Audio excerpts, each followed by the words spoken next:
হরে কৃষ্ণ। প্রিয় ভক্তবৃন্দ, আপনারা দেখছেন পরলোক টিভি। সমস্ত বিভাগের জন্য বেদ হচ্ছে আদি বৈজ্ঞানিক জ্ঞান। পরমেশ্বর ভগবান বেদের এই জ্ঞান প্রথমে ব্রহ্মার হৃদয়ে প্রদান করেছিলেন। তাই ব্রহ্মা হচ্ছেন সমস্ত বৈজ্ঞানিক জ্ঞানের আদি উৎস। তিনি সরাসরিভাবে গর্ভদক্ষায় বিষ্ণুর চিন্ময় দেহ থেকে আবির্ভূত হয়েছিলেন। গর্ভদক্ষায় বিষ্ণুকে এই জড়জগতের কোনো জীব কখনো দর্শন করতে পারে না এবং তাই তিনি সর্বদাই অব্যক্ত থাকেন। এখানে উল্লেখ করা হয়েছে যে ব্রহ্মা অব্যক্ত থেকে আবির্ভূত হয়েছিলেন। তিনি জড় প্রকৃতির রজগুণের অবতার, যা হচ্ছে ভগবানের বহিরঙ্গা ভিন্না প্রকৃতি। আমরা শ্লোক 2 থেকে 4 অনুবাদ এবং তাৎপর্য, ছোট ছোট তাৎপর্য রয়েছে, সেটা আমরা পড়ব এখন। শ্লোক সংখ্যা 2। লোকে তেনা হতা লোকে লোকপালা হদৌজসা নব্যেদ অন বিশ্ব শ্রীজে ধান্তব্যতি করং দিশাম। অনুবাদ: দিতির গর্ভের তেজের দ্বারা সমস্ত গ্রহে সূর্য ও চন্দ্রের প্রকাশ রুদ্ধ হয়েছিল এবং বিভিন্ন লোকের দেবতারা সেই তেজের দ্বারা বিচলিত হয়ে ব্রহ্মাণ্ডের স্রষ্টা ব্রহ্মাকে জিজ্ঞাসা করেছিলেন, সর্বদিকে এই অন্ধকারাচ্ছন্নতার কারণ কি? তাৎপর্য: শ্রীমদ্ ভাগবতের এই শ্লোকটি থেকে মনে হয় যে সূর্য ব্রহ্মাণ্ডের সমস্ত গ্রহের আলোকের উৎস। আধুনিক বৈজ্ঞানিক মতবাদ হচ্ছে যে প্রত্যেক ব্রহ্মাণ্ডে অনেক সূর্য রয়েছে, তাই শ্লোকে অনুমোদিত হয়নি। এখানে বোঝা যায় যে প্রত্যেক ব্রহ্মাণ্ডে কেবল একটি সূর্য রয়েছে, যা সমস্ত গ্রহগুলিকে আলোক সরবরাহ করে। ভগবদ্গীতাতে উল্লেখ করা হয়েছে যে চন্দ্র একটি নক্ষত্র, বহু নক্ষত্র রয়েছে এবং আমরা যখন রাত্রে সেইগুলিকে ঝলমল করতে দেখি তখন আমরা বুঝতে পারি যে তারাগুলি হচ্ছে আলোকের প্রতিফলক। চন্দ্র যেমন সূর্যের আলোক প্রতিফলিত করে, অন্যান্য গ্রহগুলিও সূর্যের আলোক প্রতিফলিত করে এবং অন্য বহু গ্রহ রয়েছে যেগুলি আমরা খালি চোখে দেখতে পাই না। দিতির গর্ভস্থ পুত্রের আসরিক প্রভাব সারা বিশ্ব জুড়ে অন্ধকার বিস্তার করেছিল। শ্লোক 3। দেবা উচুহু তম এদৎ বিভবেত্থ সংবিঘ্না যদ্বয়ং বৃষম নহি অব্যক্তং ভগবত কালেনা স্পৃষ্ট বর্তমানঃ। অনুবাদ: ভাগ্যবান দেবতারা বললেন, হে মহান, এই অন্ধকার যা আমাদের উদ্বেগের কারণ হয়েছে তা আপনি দেখুন। আপনি এই অন্ধকারের কারণ জানেন। যেহেতু কালের প্রভাব আপনাকে স্পর্শ করতে পারে না, তাই আপনার কাছে কিছুই অজ্ঞাত নেই। তাৎপর্য: ব্রহ্মাকে এখানে বিভু ও ভগবান বলে সম্বোধন করা হয়েছে। তিনি হচ্ছেন জড়জগতের ভগবানের রজগুণের অবতার। পরমেশ্বর ভগবানের প্রতিনিধি বলে তিনি তার থেকে অভিন্ন এবং তাই কালের প্রভাব তাকে স্পর্শ করতে পারে না। কালের প্রভাব যা অতীত, বর্তমান ও ভবিষ্যৎ রূপে প্রকাশিত হয় তা ব্রহ্মা ও অন্যান্য দেবতাদের মতো মহান ব্যক্তিদের স্পর্শ করতে পারে না। কখনো কখনো দেবতাদের এবং যে সমস্ত মহর্ষি এই প্রকার পূর্ণতা লাভ করেছেন তাদের বলা হয় ত্রিকাল অজ্ঞ। শ্লোক 4। দেবদেব জগদ্ধাত লোকনাথ শিখামনে পরেশাম অপরেশাম তম ভূতানাম ওসি ভাববিদ। অনুবাদ: হে দেবাদিদেব, হে বিশ্বের পালনকর্তা, হে অন্য লোকের দেবতাদের মুকুটমণি, আপনি চিৎ ও জড় উভয় জগতেরই সমস্ত জীবেদের অভিপ্রায় জানেন। তাৎপর্য: ব্রহ্মা যেহেতু পরমেশ্বর ভগবানের প্রায় সমকক্ষ, তাই এখানে তাকে দেবতাদের দেবতা বলে সম্বোধন করা হয়েছে। তিনি যেহেতু বিশ্বের গৌণ স্রষ্টা, তাই এখানে তাকে জগদ্ধাত বলে বর্ণনা করা হয়েছে। তিনি সমস্ত দেবতাদের প্রধান এবং তাই এখানে তাকে লোকনাথ শিখামনে বলে বর্ণনা করা হয়েছে। চিন্ময় ও জড় উভয় জগতেই যা কিছু হচ্ছে তার পক্ষে জানা কঠিন নয়। তিনি প্রত্যেকের হৃদয় ও প্রত্যেকের অভিপ্রায় জানেন। তাই তাকে অনুরোধ করা হয়েছিল সেই ঘটনাকে ব্যাখ্যা করার জন্য, কেন দিতির গর্ভ সমগ্র বিশ্বজুড়ে এই প্রকার উৎকণ্ঠার কারণ হয়েছিল। মুখম করতি বাচালম পঙ্গুলঙ্ঘায়তে গিরিং যৎকৃপাতমহং বন্দে শ্রীগুরুং দীনতারিণম परमानंद माधवम श्री चैतन्य ईश्वरम। हरे कृष्णा। तो এই অধ্যায়ের নাম হচ্ছে ভগবত ধামের বর্ণনা। তো দেবতারা এখানে ব্রহ্মার স্তুতি করছেন। চারটে শ্লোকে বিভিন্ন ধরনের স্তুতি। তো এই স্তুতি থেকে বুঝতে পারছি আমরা দেবতারা ব্রহ্মার স্থিতি জানেন, কিন্তু ব্রহ্মাকে ভগবানও বলা হচ্ছে, ব্রহ্মাকে সর্বজ্ঞ বলা হচ্ছে, তিনি সব জানেন। তাই মানুষ ভাববে তাহলে ব্রহ্মা ভগবান, তারপরে ধীরে ধীরে মানুষ ভাবে সবাই ভগবান। তো এইভাবে মানুষের বিভ্রান্তির সৃষ্টি হয়। ভগবান কিন্তু সেবক ভগবান। এখানে প্রভুপাদ বলছেন প্রায় ভগবান। গুরুদেবকে বলা হয় সাক্ষাৎ হরি, স্বয়ং হরি নন। একেলা ঈশ্বর কৃষ্ণ আর সব বৃত্ত। তো ব্রহ্মা কি কথা, বলরামকেও বলা হচ্ছে সেবক ভগবান, তিনি বিষ্ণু তত্ত্ব। ব্রহ্মা তো বিষ্ণু তত্ত্ব নন, ব্রহ্মা হচ্ছেন জীবতত্ত্ব। যে কোনো জীবাত্মা ব্রহ্মা হতে পারে। কিভাবে? 100 জন্ম বর্ণাশ্রম ধর্ম যদি আমরা ঠিকঠাকভাবে পালন করি, তাহলে সেই জীবাত্মা ব্রহ্মার পদ লাভ করতে পারে। ব্রহ্মা হচ্ছে একটি পদ, সর্বশ্রেষ্ঠ পদ। তো ব্রহ্মার জন্ম হয়েছে কোথা থেকে? গর্ভদক্ষায় বিষ্ণু, তিনি হচ্ছেন চিন্ময়, তিনি হচ্ছেন বিষ্ণু। ব্রহ্মা বিষ্ণু নয়, কিন্তু তিনি হচ্ছেন রজগুণের অবতার, গুণ অবতার। ভগবানের অনেক অবতার রয়েছে, তাকে 6 ভাগে ভাগ করা হয়। তার মধ্যে একটি ভাগ হচ্ছে গুণ অবতার। সত্যগুণের অবতার হচ্ছে বিষ্ণু, রজগুণের অবতার হচ্ছে ব্রহ্মা, তমগুণের অবতার হচ্ছে শিব। তো ব্রহ্মা হচ্ছেন জীবতত্ত্ব, বিষ্ণু হচ্ছেন বিষ্ণু তত্ত্ব, ভগবান তত্ত্ব, আর শিব হচ্ছে তার মাঝামাঝি, জীব এবং ভগবানের মাঝামাঝি তত্ত্ব। তিনি জীবও নন, তিনি ভগবানও নন, মহাদেব। কিন্তু আজকে মহাদেবের আলোচনা হবে না, আজকে আলোচনা হবে কার? ব্রহ্মা। যেহেতু এখন ব্রহ্মাকে স্তুতি করা হচ্ছে। ব্রহ্মা জানেন তিনি ভগবান না। আমরা আগেও পড়েছি কিভাবে ব্রহ্মাকে ভগবান বলে সম্বোধন করা হয়েছিল। তখন ব্রহ্মা বলেছে আমি ভগবান নয়, বিষ্ণু হচ্ছেন ভগবান। আমি সবকিছু জানি না, সবকিছু কে জানেন? ভগবান জানেন। কিন্তু যারা ভগবানের শুদ্ধ ভক্ত, যারা ভগবানের শক্তিতে শক্তিমান, তারা ত্রিকাল অজ্ঞ বলা হচ্ছে। তাদেরকে কাল প্রভাবিত করতে পারে না।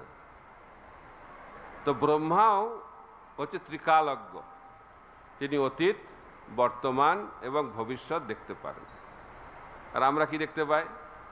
আমরা কিছুই দেখতে পাই না। আমরা অতীত তো ভুলে গেছি, ভবিষ্যতে কি হবে সেটাও জানি না, আর বর্তমান বলে তো কিছুই নাই। এবং যেটা আছে সেখানে আমরা ঘুমাচ্ছি।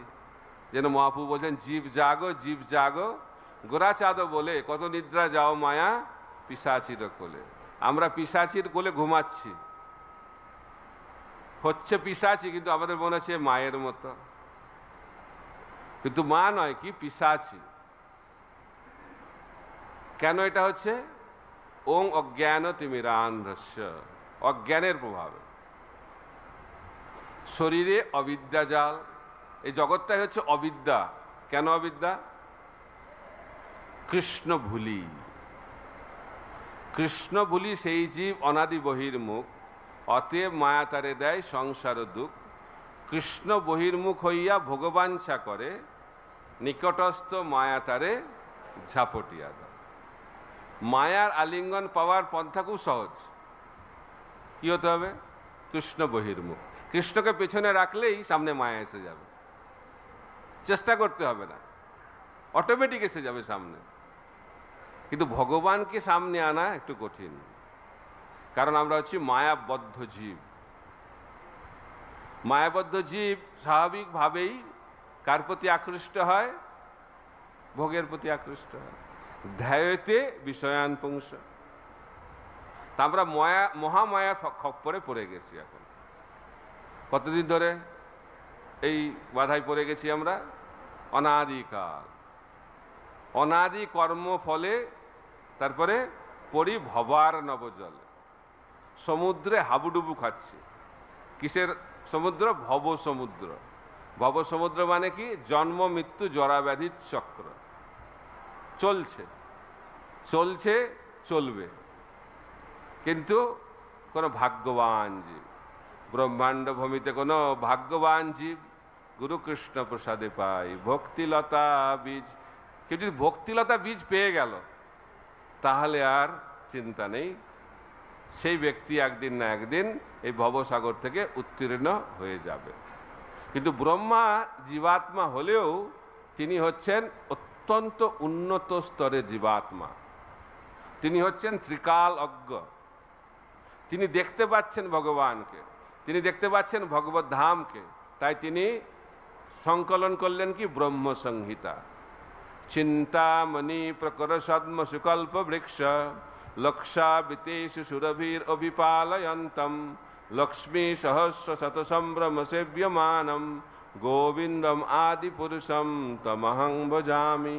ব্রহ্মা দেখছেন, এটা কবির লেখা নয়, এটা ব্রহ্মা যদিও আদি কবি, কিন্তু তিনি হচ্ছেন আধ্যাত্মিক কবি। তিনি মানসিক জল্পনা কল্পনা করে লিখছেন না।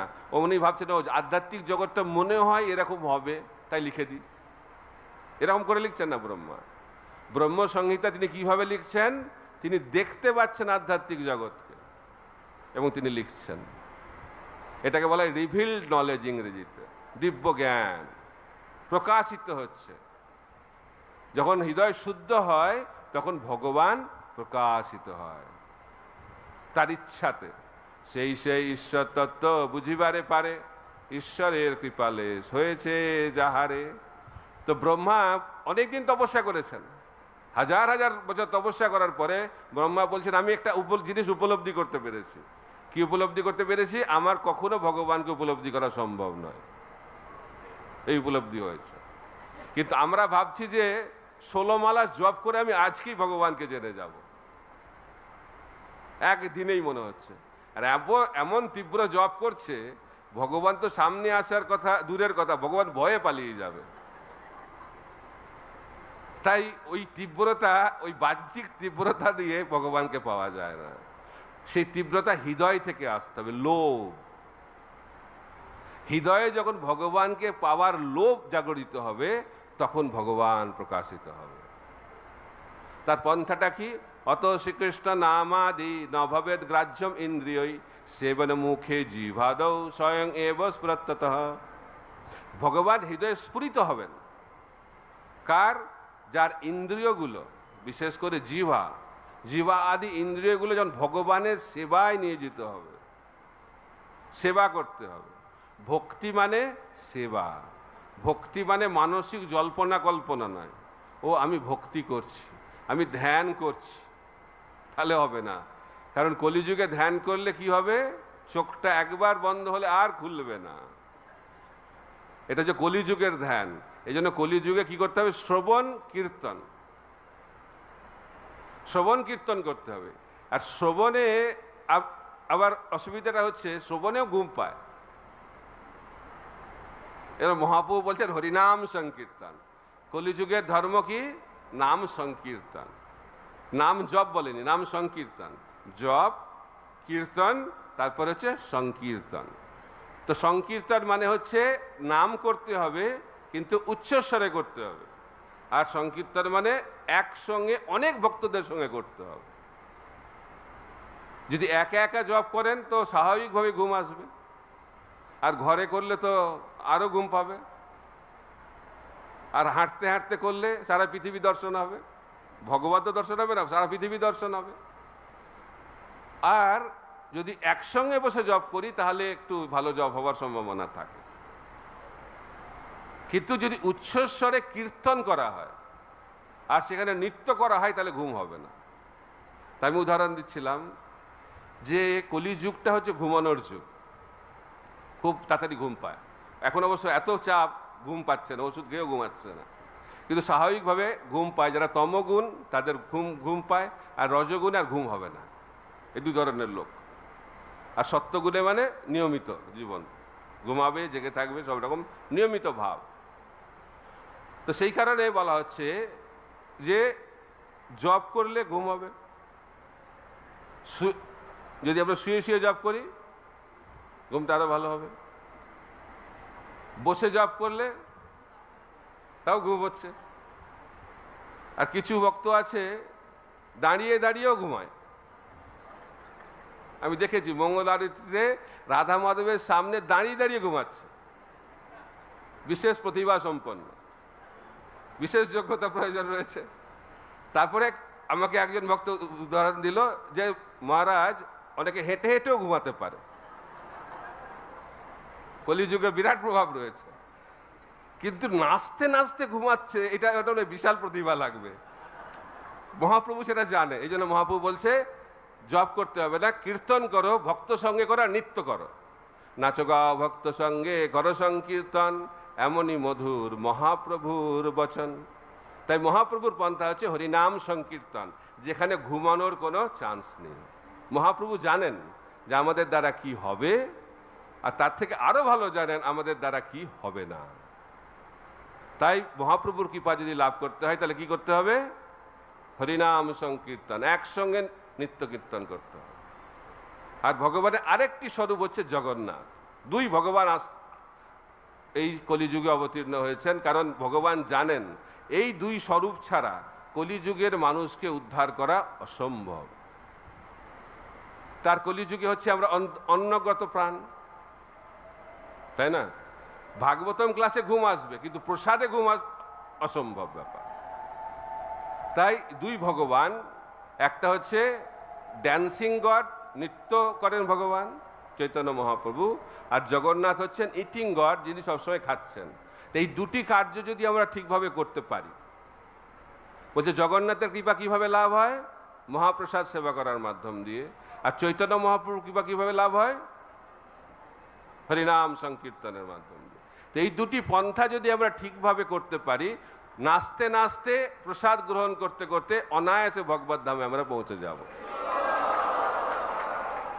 কিন্তু সমস্যাটা হচ্ছে এটাতে আমাদের বিশ্বাস নাই। আমাদের কি বিশ্বাস? একটু ধ্যান করি, আর ধ্যান করলেই ঘুমিয়ে পড়ুন, আর ঘুমিয়ে পড়লে তো ভগবান চলে যাবে। তাই আমাদেরকে মহাপ্রভুর পন্থা পালন করতে হবে। তো ব্রহ্মা তিনি হচ্ছেন উত্তম ভক্ত। উত্তম ভক্ত মানে যিনি কৃষ্ণ প্রেম লাভ করেছেন। তিনি হচ্ছেন মুক্ত আত্মা, তিনি ত্রিকালজ্ঞ।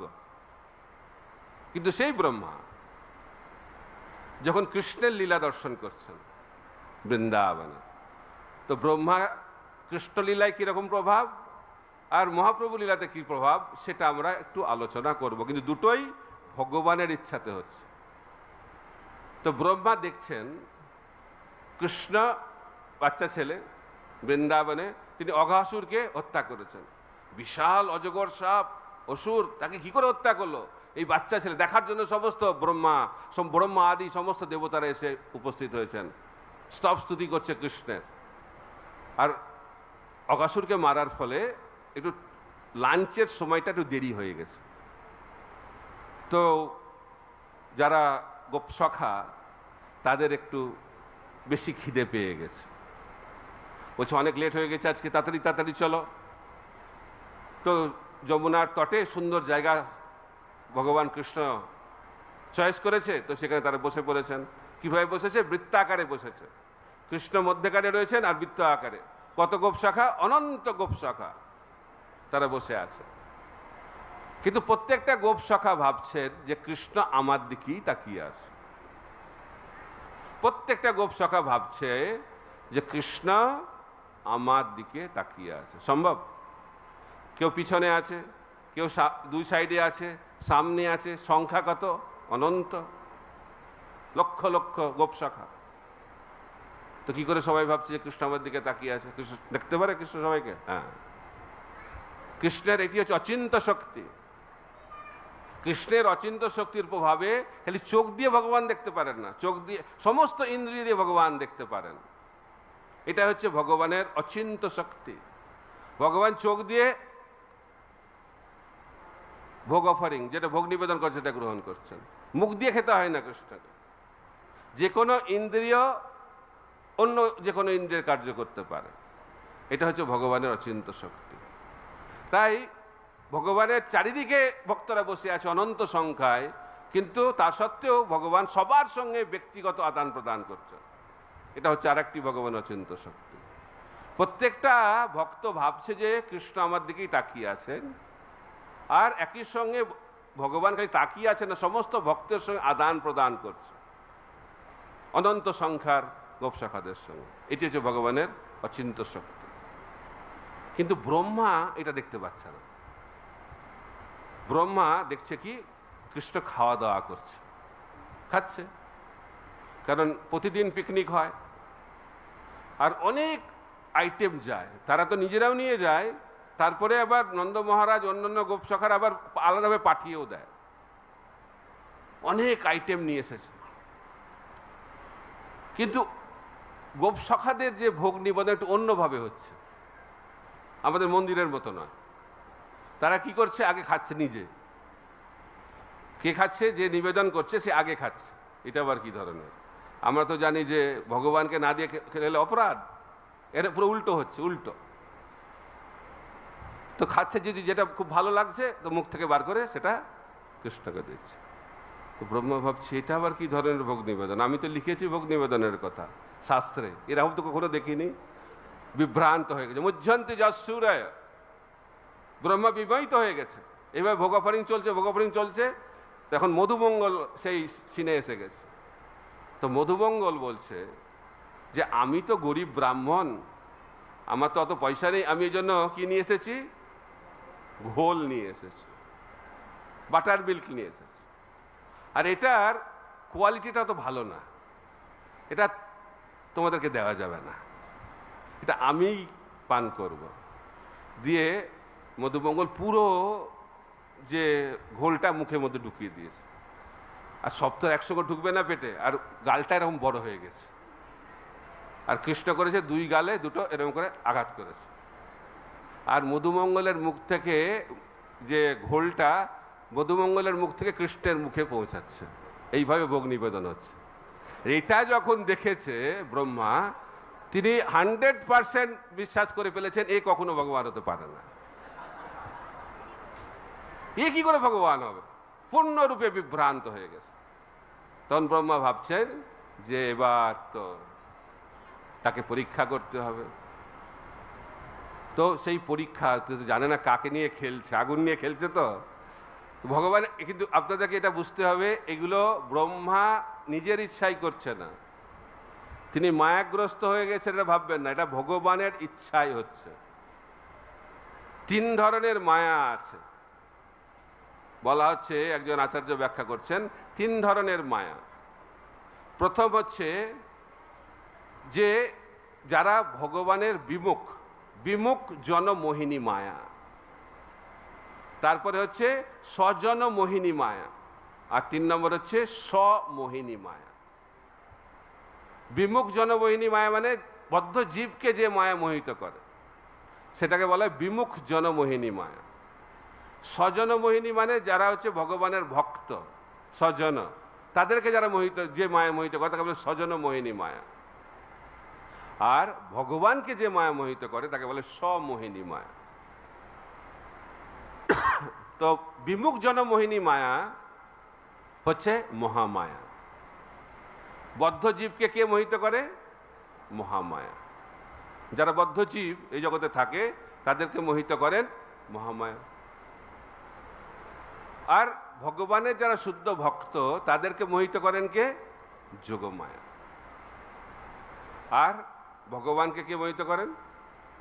যোগমায়া। তো এই লীলাতে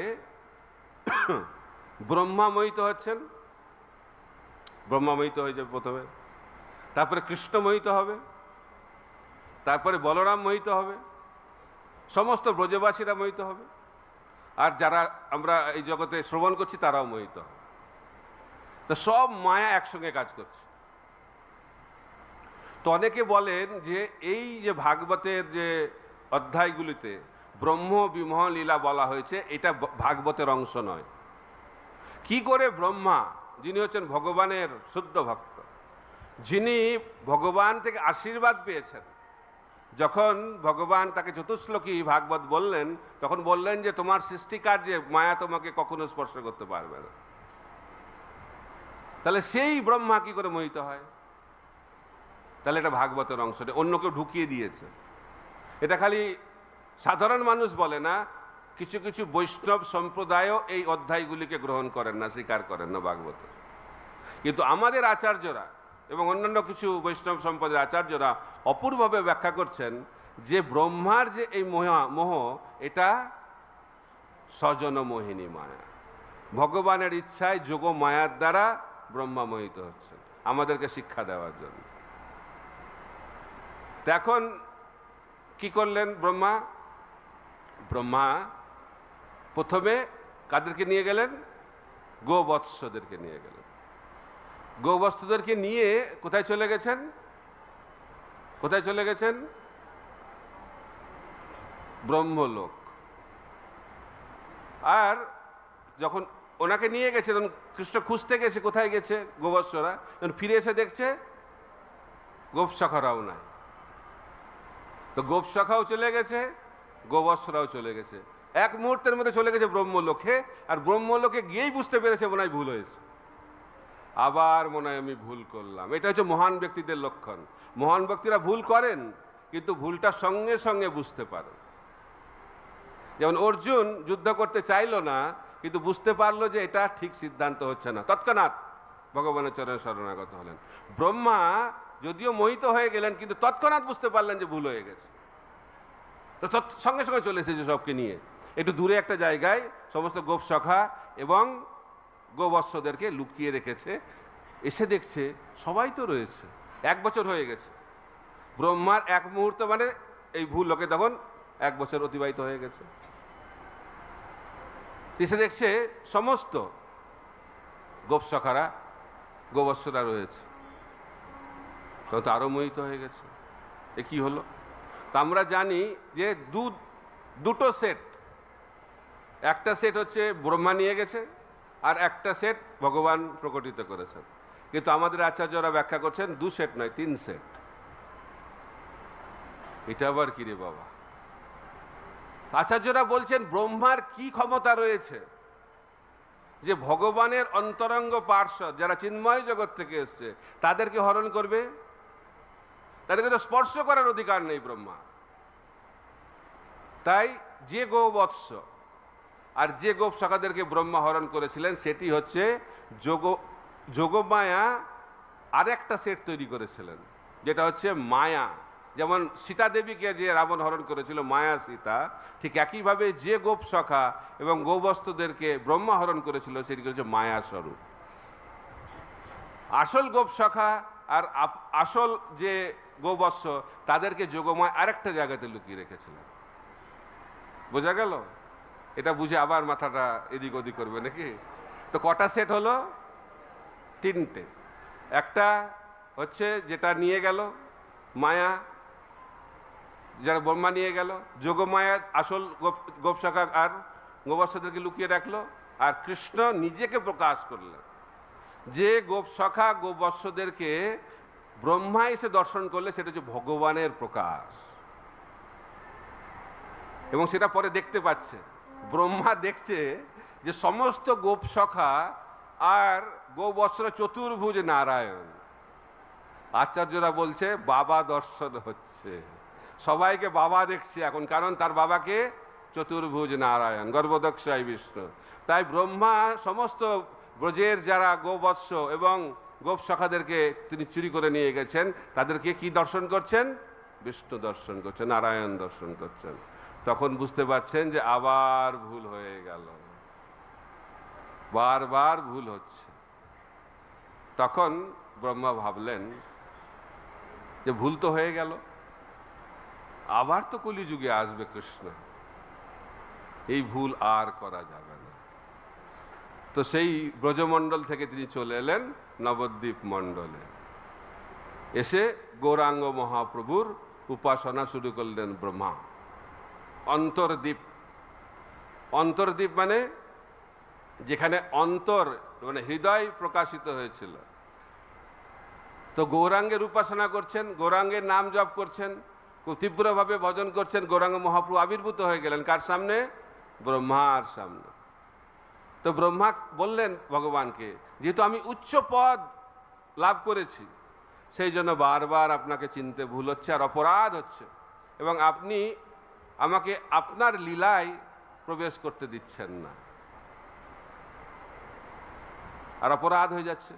আমি সেই উচ্চ পদের জন্য আমার এটা হচ্ছে, সেই কারণে আপনি যে কলিযুগ অবতীর্ণ হবেন, আমি যেন কোনো উচ্চকুলে জন্মগ্রহণ না করি, আপনি আমাকে এমন একটি জন্ম দিন যাতে আমি সবসময় বিনম্র থাকতে পারি।